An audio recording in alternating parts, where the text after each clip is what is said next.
नमस्कार दोस्तों, आप सभी का स्वागत है आपके अपने चैनल मंशा जगत जननी में। दोस्तों, आज हम विजया एकादशी व्रत कथा के बारे में जानेंगे। धर्मराज युधिष्ठिर बोले, हे जनार्दन, फाल्गुन मास के कृष्ण पक्ष की एकादशी का क्या नाम है तथा उसकी विधि क्या है? कृपा करके आप मुझे बताइए। श्री भगवान बोले, हे राजन, फाल्गुन मास के कृष्ण पक्ष की एकादशी का नाम विजया एकादशी है। इसके व्रत के प्रभाव से मनुष्य को विजय प्राप्त होती है। यह सब व्रतों से उत्तम व्रत है। इस विजया एकादशी के महानतय के श्रवण व पठन से समस्त पाप नाश को प्राप्त हो जाते हैं। एक समय देवर्षि नारद ने जगत पिता ब्रह्मा जी से कहा, महाराज, आप मुझसे फाल्गुन मास के कृष्ण पक्ष की एकादशी विधान कहिए। ब्रह्मा जी कहने लगे कि हे नारद, विजया एकादशी का व्रत पुराने तथा नए पापों को नाश करने वाला है। इस विजया एकादशी की विधि मैंने आज तक किसी से भी नहीं कही। यह समस्त मनुष्यों को विजय प्रदान करती है।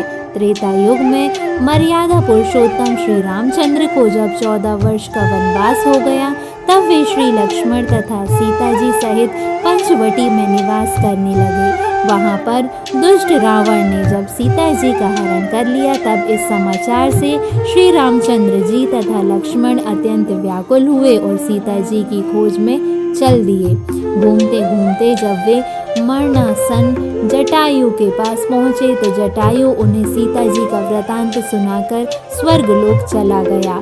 कुछ आगे जाकर उनकी सुग्रीव से मित्रता हुई और बाली का वध किया। हनुमान जी ने लंका में जाकर सीता जी का पता लगाया और उनसे श्री रामचंद्र और सुग्रीव की मित्रता का वर्णन किया। वहां से लौटकर हनुमान जी ने भगवान राम के पास आकर सब समाचार कहे। श्री रामचंद्र जी ने वानर सेना सहित सुग्रीव की संपत्ति से लंका को प्रस्थान किया। जब श्री रामचंद्र समुद्र से किनारे पहुँचे, तब उन्होंने मगरमच्छ आदि से युक्त उस अगाध समुद्र को देखकर लक्ष्मण जी से कहा कि इस समुद्र को हम किस प्रकार से पार करेंगे। श्री लक्ष्मण ने कहा, हे पुराण पुरुषोत्तम, आप आदि पुरुष हैं, सब कुछ जानते हैं। यहाँ से आधा योजन दूर पर कुमारी द्वीप में वकादल्लभ नाम के मुनि रहते हैं। उन्होंने अनेक ब्रह्मा देखे हैं। आप उनके पास जाकर इसका उपाय पूछिए। लक्ष्मण जी के इस प्रकार के वचन सुनकर श्री रामचंद्र जी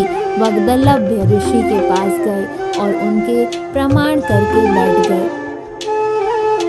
मुनि ने भी उनको मनुष्य रूप धारण किए हुए पुराण पुरुषोत्तम समझकर उनसे पूछा कि हे राम, आपका आना कैसे हुआ? रामचंद्र कहने लगे, हे ऋषि, मैं अपनी सेना सहित यहाँ आया हूँ और राक्षसों को जीतने के लिए लंका जा रहा हूँ। आप कृपा करके समुद्र पार करने का कोई उपाय बतलाइए। मैं इसी कारण आपके पास आया हूँ।